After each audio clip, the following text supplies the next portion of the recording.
आज हम लोग BLI 223 organising and managing information इसका श्री गणेश करेंगे। चलिए शुरू करते हैं हम अपना पहले ब्लॉक का पहला टॉपिक। सबसे पहला है पुस्तकालय वर्गीकरण, लाइब्रेरी क्लासिफिकेशन। तो इसमें हम लोग देखे थे, बहुत इम्पोर्टेंट टॉपिक है। जब मैंने पिछला जो वीडियो मेरा था उसमें प्रीवियस ईयर क्वेश्चन पेपर्स को मैंने डिस्कस किया था, तो जिसने भी वो वीडियो देखा होगा या प्रीवियस ईयर क्वेश्चन पेपर्स देखा उसे पता चलेगा कि कौन कौन से इंपॉर्टेंट टॉपिक्स हैं।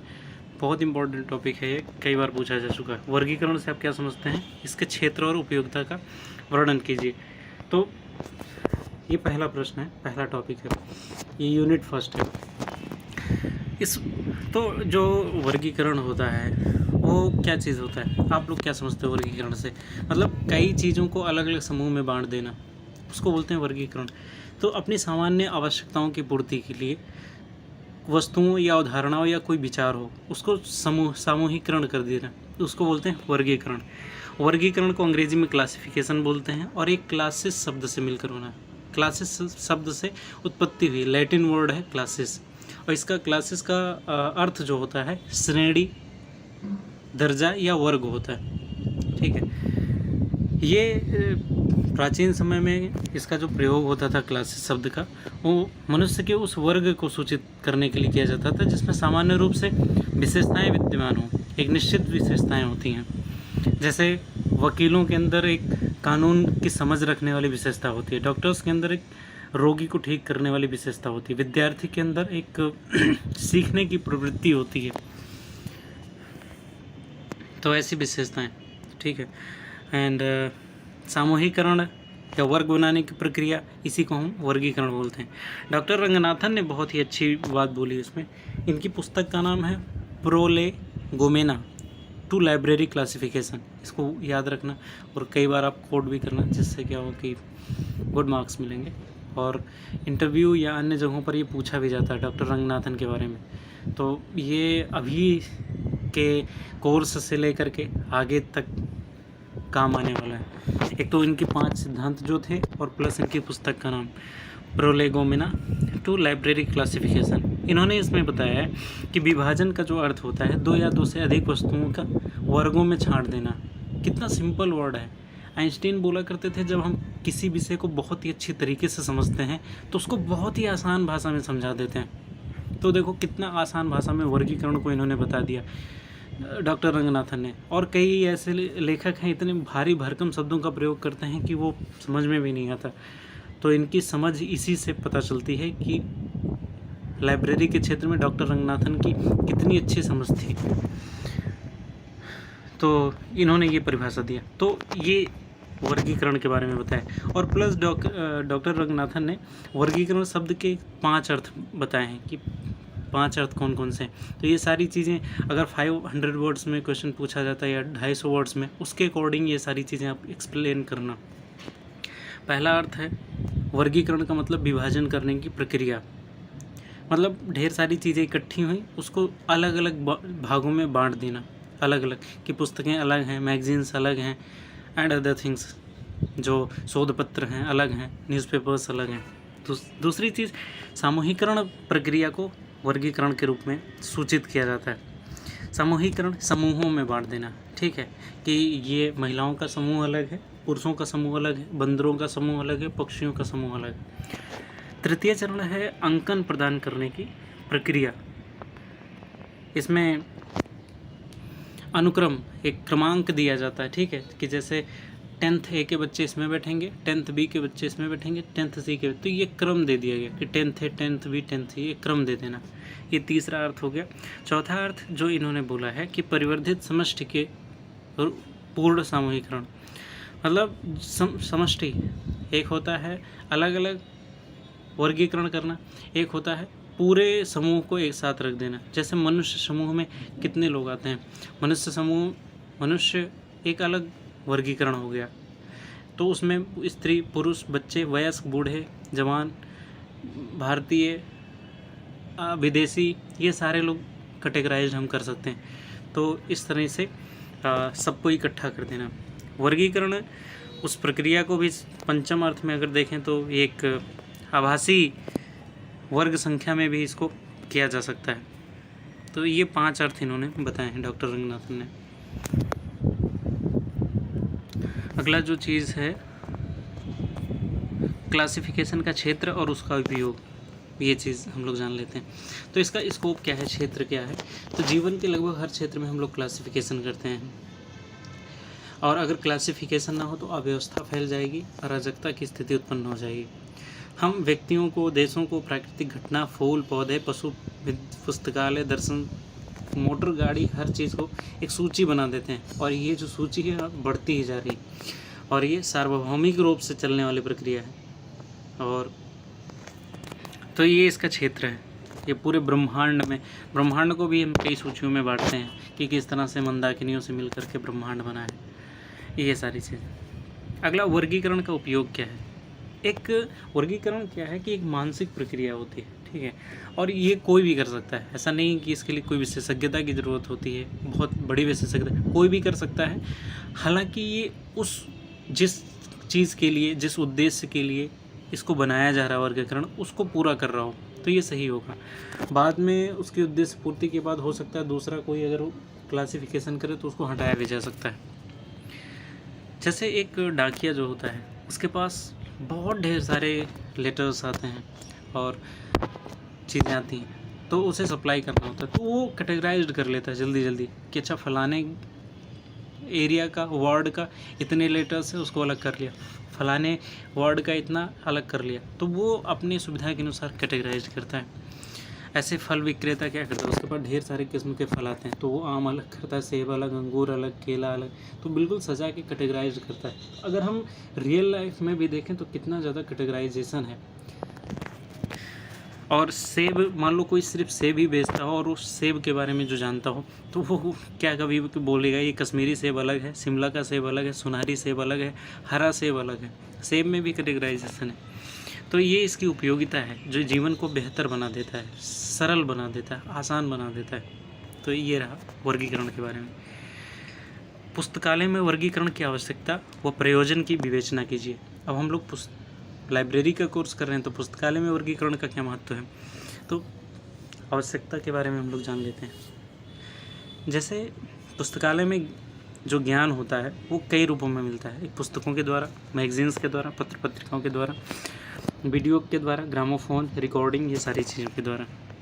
आधुनिक युग में प्रत्येक व्यक्ति सटीक और ठीक सूचना कम समय में पाना चाहता है, और डॉक्टर रंगनाथन ने भी बोला है कि समय बचना चाहिए पाठकों का। तो उसके लिए वर्गीकरण बहुत ही ज़्यादा ज़रूरी है।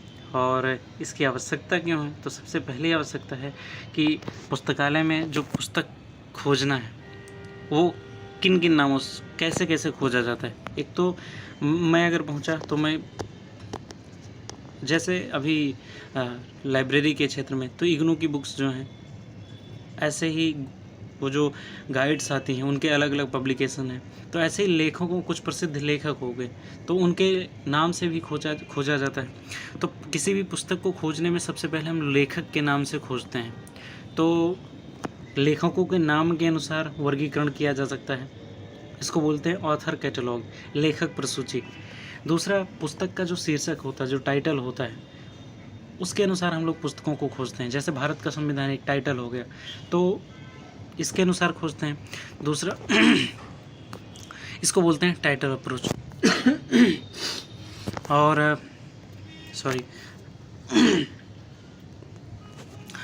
यदि कोई पाठक किसी एक लेखक की ढेर सारी पुस्तकें चाहता है तो उसके अनुसार उसे कैटेगराइज किया जाना चाहिए। और मान लीजिए किसी विशेष पुस्तक को कोई भी पाठक किसी विशेष पुस्तक को चाहता हो तो उसके अनुसार भी उसको कैटेगराइज करना बहुत ही ज़्यादा ज़रूरी है। अब इसका पर्पज़ क्या है, पर्पज़ ऑफ लाइब्रेरी क्लासिफिकेशन। तो हम लोगों ने उद्देश्य नीड जान लिया, अभी हम पर्पज़ जानेंगे। सबसे पहली चीज़, समान पुस्तकों को एक साथ लाना। एक जैसी जो पुस्तकें होती हैं उसको एक जगह पे रखना जिससे सुविधा हो पाठकों और पुस्तकालय जो कर्मचारी हैं उन दोनों को। दूसरा है समय की बचत करना, जल्दी से हमें पुस्तक मिल जाएगी। और चौथा सिद्धांत भी है, पाठकों का समय बचे।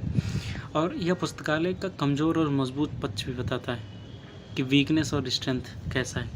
एक बार क्या हुआ कि कॉलेज में हम लोग थे, तो हमारे एक प्रोफेसर थे, उन्होंने सडनली अनाउंस किया कि जो बच्चे पीजी में रहते हैं या किराए पे रहते हैं, वो उनके यहाँ वो लोग कौन कौन से हाथ उठाएं। तो हम लोगों ने हाथ उठाया।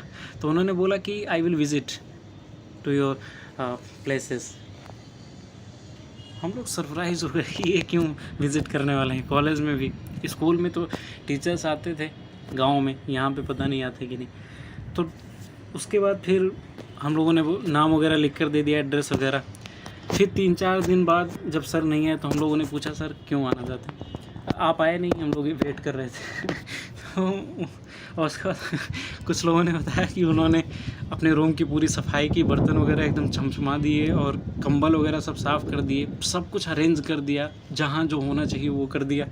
तो सर ने बोला, मैं यही चाहता था कि तुम लोग अपनी सफाई कर लो, रूम की एकदम अच्छे से कर लो, इसलिए मैंने ये बोला था मैं विज़िट करने वाला हूँ।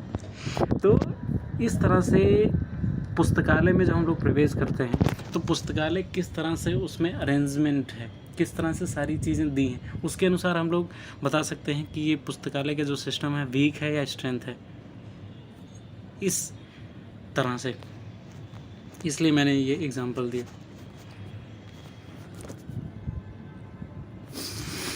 अगला है सेल्फों पर क्रम व्यवस्था, अरेंजमेंट ऑफ सेल्फ्स। सेल्फ्स हमें पता ही है कि सेल्फ्स लिमिटेड होते हैं और नई पुस्तकें भी हमें वहाँ पे रखनी होती हैं, तो उस क्रम को बनाए रखने के लिए वर्गीकरण ज़रूरी है।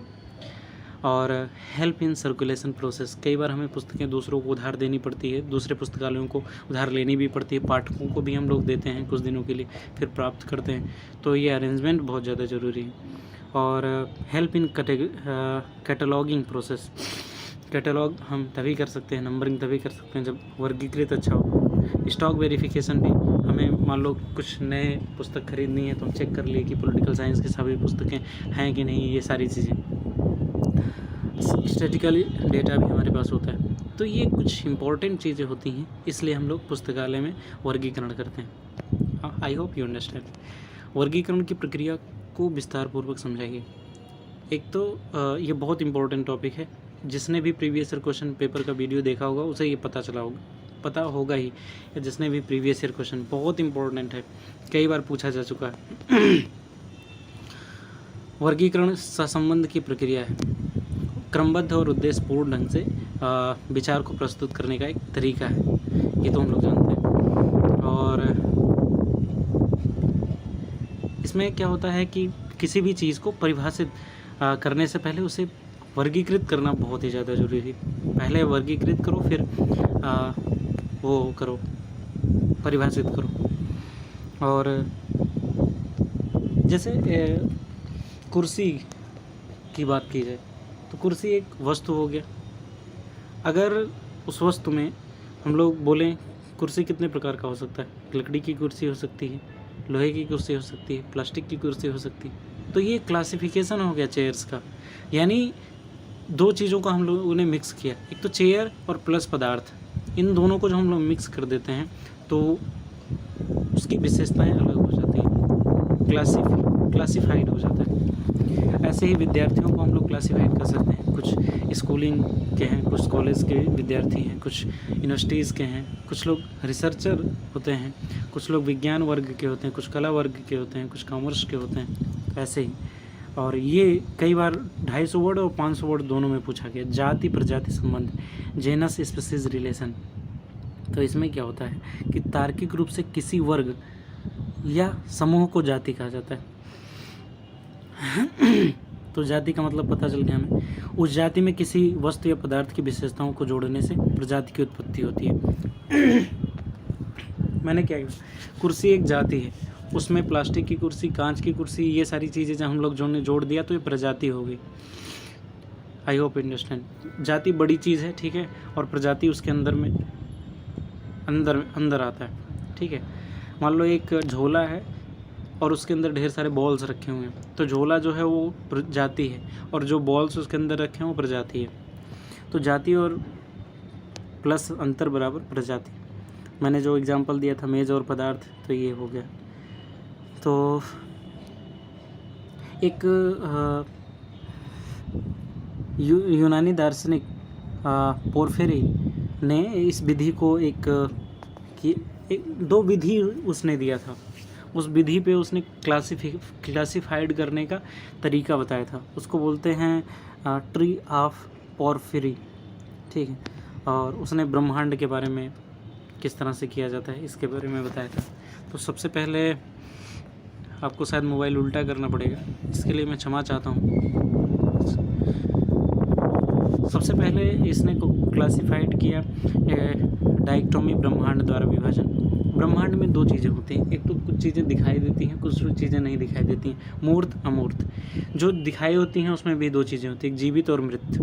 तो जो जीवित होती हैं उसमें भी दो चीज़ें होती हैं, एक तो जैविक और अजैविक, और इसमें भी दो चीज़ें होती हैं। हालांकि ये गड़बड़ लिखा हुआ है, सजीव निर्जीव या जैविक अजैविक, दो क्लासिफिकेशन कर दिया इसमें। अगला फिर इसमें पौधे और पशु, इसको दो बार सजीव में आ गया। पशुओं में भी कशेरुकी और अकशेरुकी हो गए। कशेरुकी में मानव और पशु आ गए।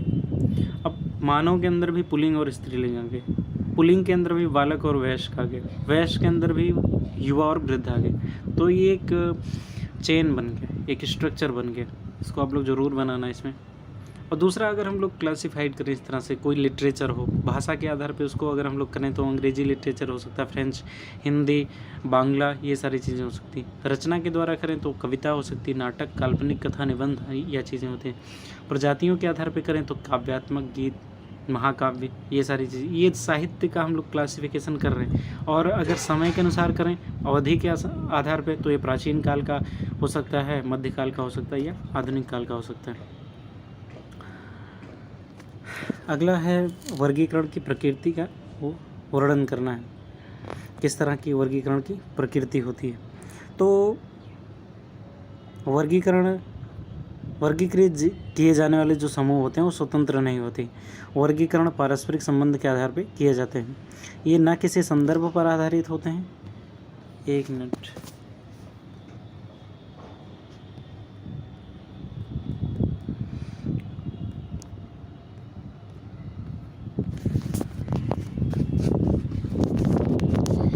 ये ना किसी संदर्भ पर आधारित होते हैं, ना किसी भी वर्गीकृत वस्तु या व्यक्ति के स्वयं के आधार पे नहीं किया जा सकता, ये चीज़ है। और एक और भी चीज़ है जो अद्वितीय वस्तु होती हैं, जैसे कोई अद्वितीय वस्तु सिर्फ वही है और कोई नहीं है, तो उसका वर्गीकरण नहीं किया जा सकता। कोई यूनिक चीज़ है तो उसका वर्गीकरण नहीं किया जा सकता, ये इसकी प्रकृति है। और ये जो वर्गीकरण है ये भगवान ने नहीं बनाया, प्रकृति ने नहीं बनाया, बल्कि मानव ने बनाया। ये काल्पनिक चीज़ होती है। और ये भी चीज़ें किसी उद्देश्य की पूर्ति के लिए बनाए जाते हैं। बाद में उद्देश्य जब ख़त्म होता है तो फिर ये नष्ट कर दिए जाते हैं या नष्ट हो जाते हैं, अपने आप ही नष्ट हो जाते हैं। उपयोगी या अनुपयोगी उद्देश्य की पूर्ति के आधार पर होते हैं। अगर कोई व्यक्ति को हम लोग कैटेगराइज करना चाहें तो कौन कौन से कैटेगरी हो सकते हैं? आयु के आधार पर कर सकते हैं, लिंग के आधार पर कर सकते हैं, धर्म, जाति, राष्ट्रीयता, भाषा, त्वचा, बाल, आँख, इन सारी चीज़ों पे कर सकते हैं। अब देखो, एक होता है बहुत ही वैज्ञानिकों के द्वारा बनाया जाने वाला वर्गीकरण, और एक होता है आम लोग वर्गीकरण कर देना है, ठीक है। किसान अपना शत्रु किसे मानता है? एक तो जो चिड़िया है, चूहे हैं, कीड़ा मकोड़ा, बंदर, इनको उसने एक समूह में रख दिया कि किसानों के शत्रु हैं। लेकिन वैज्ञानिक क्या इसको मानेगा? लेकिन वैज्ञानिक माने या ना माने, किसानों के ये उपयोग में आ रहा है वर्गीकरण, तो ये ठीक है, किसानों के लिए ठीक है। वैज्ञानिक माने या ना माने। अब आम लोग जो उड़ने वाली चीज़ें हो तो उसको एक ही कैटेगरी में रख देता है, तितली, चमगादड़, पक्षी, ये सारी चीज़ें। वैज्ञानिक माने या ना माने, तो ये चीज़ होता है, उपयोग के आधार पे इसका वर्णन। तो ये इसकी प्रकृति थी। अब उपकरण के रूप में इसका वर्गीकरण, क्लासिफिकेशन एज ए टूल, तो इसका जो मैंने बताया ही कि वर्गीकरण का हमेशा एक उद्देश्य होता है और ये व्यवहारिक होना चाहिए, सरल होना चाहिए, सरल होना चाहिए और एक व्यवस्था के अनुसार व्यवस्थित होना चाहिए। अगला बहुत इम्पोर्टेंट, कई बार पूछा गया है, ज्ञान वर्गीकरण से आप क्या समझते हैं और यह पुस्तकालय वर्गीकरण से किस प्रकार भिन्न है? बहुत बार पूछा गया, कई बार अकेले पूछा गया, कई बार दोनों पूछे गए हैं। तो जान लेना बहुत ज़्यादा आसानी है, ज़्यादा कठिन भी नहीं है। तो ज्ञान वर्गीकरण पहले हम लोग जान लेते, नॉलेज क्लासिफिकेशन जान लेते हैं। तो आदिकाल से जो विद्वान या दर्शन शास्त्री थे वो ज्ञान के वर्गीकरण में रुचि ले रहे थे और ज्ञान के पारस्परिक निश्चित विचारों और अवधारणाओं के आधार पे ये उसका वर्गीकरण करते थे और ये कृत्रिम रूप से होता था, मैंने बताया ही था, मानव निर्मित होता ही।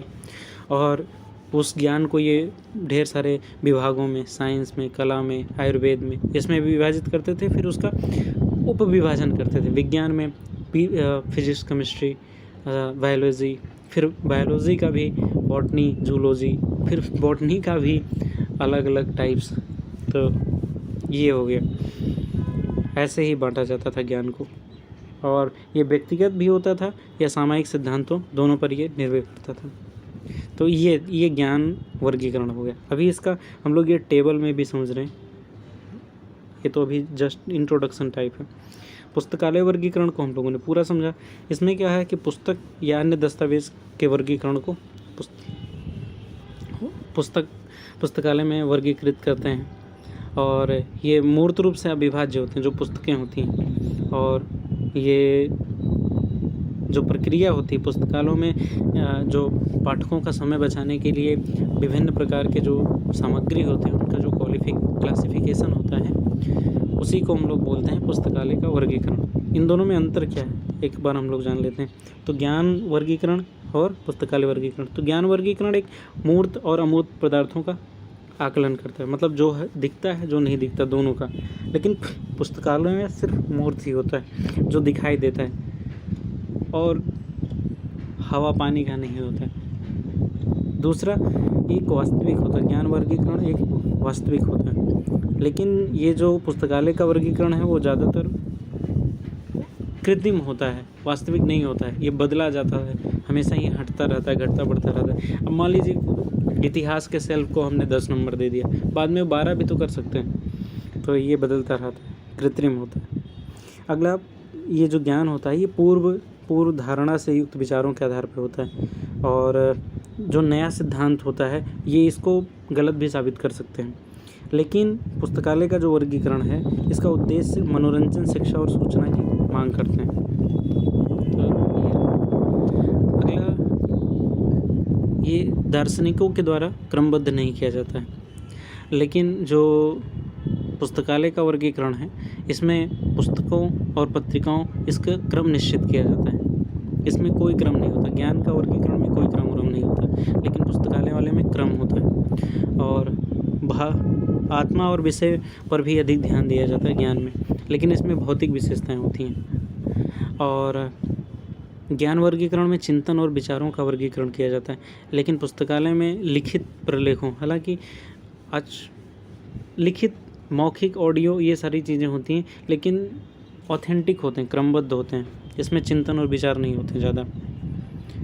और ज्ञान वर्गीकरण में एक विषय एवं दूसरे विषय का कोई संबंध नहीं होता, लेकिन विशिष्ट पुस्तकालय में अंतर संबंध होता ही है। और दार्शनिक विचार अपने ज्ञान में फिर से दार्शनिक अपने विचारों को संतुष्ट के आधार पर वर्गीकृत करते हैं, लेकिन पुस्तकालय में सेल्फ को देखा जाता है, उसकी सहायता से वर्गीकरण किया जाता है। और ज्ञान में इंडेक्सिंग की कोई ज़रूरत नहीं होती, वो लाइब्रेरी में होती है, इंडेक्सिंग की हो सकता है। सिद्धांत होते हैं ज्ञान में, और इसमें विचारों के साथ साथ विद्वानों के सिद्धांतों का विवेचन किया जाता है। और निश्चित अनुक्रम नहीं होता, इसमें निश्चित व्यवस्था होती है।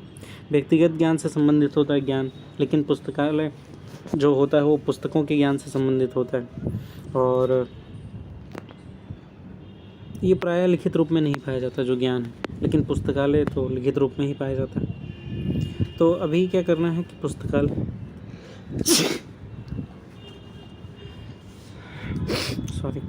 पुस्तकालय वर्गीकरण को परिभाषित करना है और पुस्तकालय में वर्गीकरण की उपयोगिता को बताना है। तो पुस्तकालय वर्गीकरण का संबंध प्रलेखों से है, और ये जो प्रलेख हैं वो प्रिंटेड हो सकते हैं, हाथ से लिखे हो सकते हैं, या कोई पुस्तक हो सकती है, पत्र पत्रिकाएं हो सकती हैं, कंप्यूटर हो सकता है, फ्लॉपी हो सकता है, ये सारी चीज़ें हो सकता है।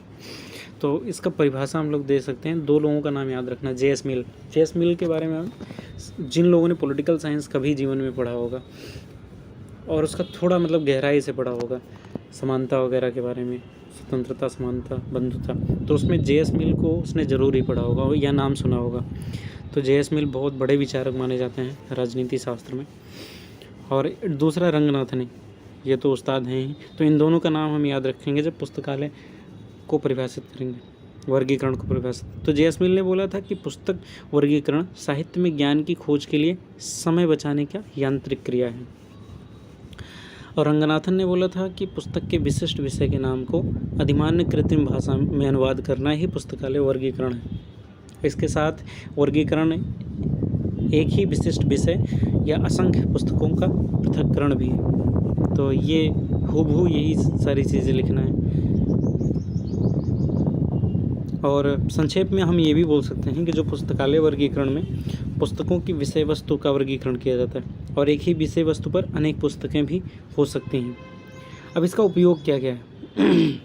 जो वर्गीकरण है इसका कार्य क्या है, उपयोग क्या है? सबसे पहले तो पुस्तक चयन कि बहुत ही आसानी से पुस्तक को सिलेक्शन हो सके। दूसरी निधानी व्यवस्था है। अगला है पुस्तक प्रदर्शन। कई बार पुस्तकें पीछे छुपी जाती हैं, सामने नहीं आ पाती हैं, तो पुस्तकों का प्रदर्शन। प्रत्येक पुस्तक का पाठक मिलना चाहिए, याद करो रंगनाथन जी का दूसरा सिद्धांत।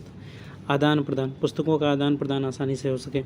और पुस्तकों के विषय विश्लेषण में ये सहायता करता है। सूची में प्रविष्टियों की व्यवस्था करता है।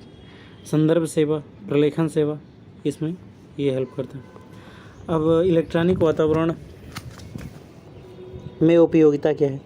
तो इलेक्ट्रॉनिक डेटाबेस में अभी क्या है कि सारी चीज़ें पहले हस्तलिखित होती थी या कागज़ पे लिख कर के सारा चीज़ व्यवस्थित होता था, लेकिन अभी ओपेक का यूज़ किया जाता है, ऑनलाइन पब्लिक एक्सेस कैटलॉग। इसके द्वारा तुरंत ही हमें पता चल जाता है कि कौन सी पुस्तक कहाँ पे रखी हुई है, ढेर सारा उलटना नहीं पड़ता। इसमें DDC, UDC, LCC ये सारी चीज़ों का प्रयोग किया जाता है और ये सारी चीज़ें वर्ल्ड वाइड वेब के सूचना के आधार पे सर्च की जाती हैं। याहू, गूगल पे ये सारी चीज़ें उपलब्ध होती हैं।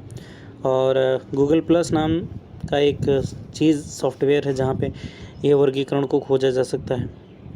और वेब वातावरण में 7 कार्यों को स्पष्ट किया गया है। वेब वातावरण में एक तो लोकेशन है, ब्राउजिंग है, और श्रेणीबद्ध खोज है, पुनः प्राप्ति, आइडेंटिफिकेशन है, एंड सब ग्रुपिंग या प्रोफाइलिंग।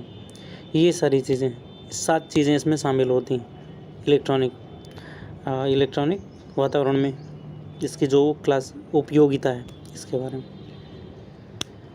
अब अगला है वर्गीकरण की सीमाएं, संक्षेप में बताना है। तो हर चीज़ की, हर ज्ञान की एक सीमा होती है, एक लिमिट होता है।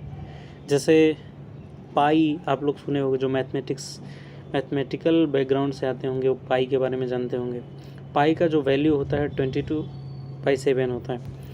बट इसको जो हम लोग सिंप्लीफाई करते हैं तो वो अनलिमिटेड चला जाता है, 3.14, इससे बढ़ता जाता है।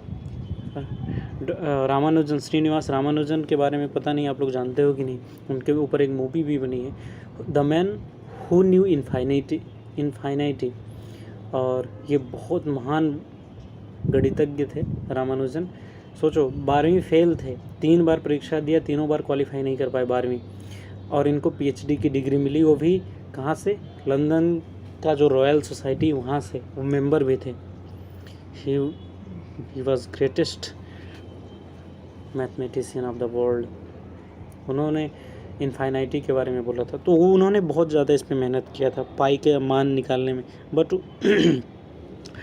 उन्होंने बहुत निकाला था। फिर उन्होंने इनफाइनाइट वर्ड को बताया कि जो इसका वैल्यू है इनफाइनाइट होता है।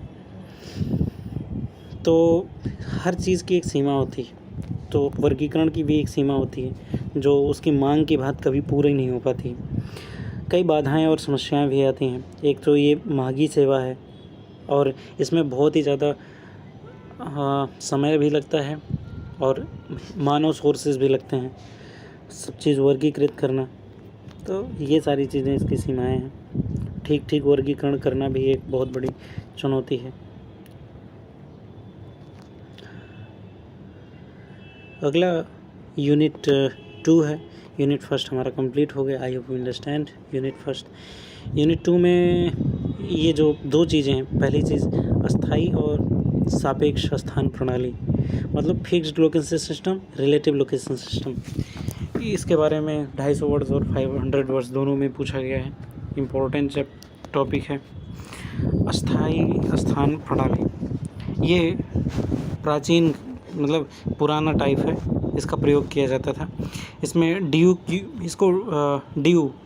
जो एक अभी ड्यू के बारे में हम लोग जानोगे आगे चलकर। ड्यू युग से पहले की ये प्रणाली मानी जाती है, जिसमें किसी भी पुस्तक को एक निश्चित स्थान निर्धारित किया जाता था और वहीं पे उसको रखा जाता था, और इसकी कॉल संख्या भी फिक्स की जाती थी। जैसे अगर किसी भी पुस्तक की कॉल संख्या ऐसे है 2.4.6.25, तो इसका मतलब ये है कि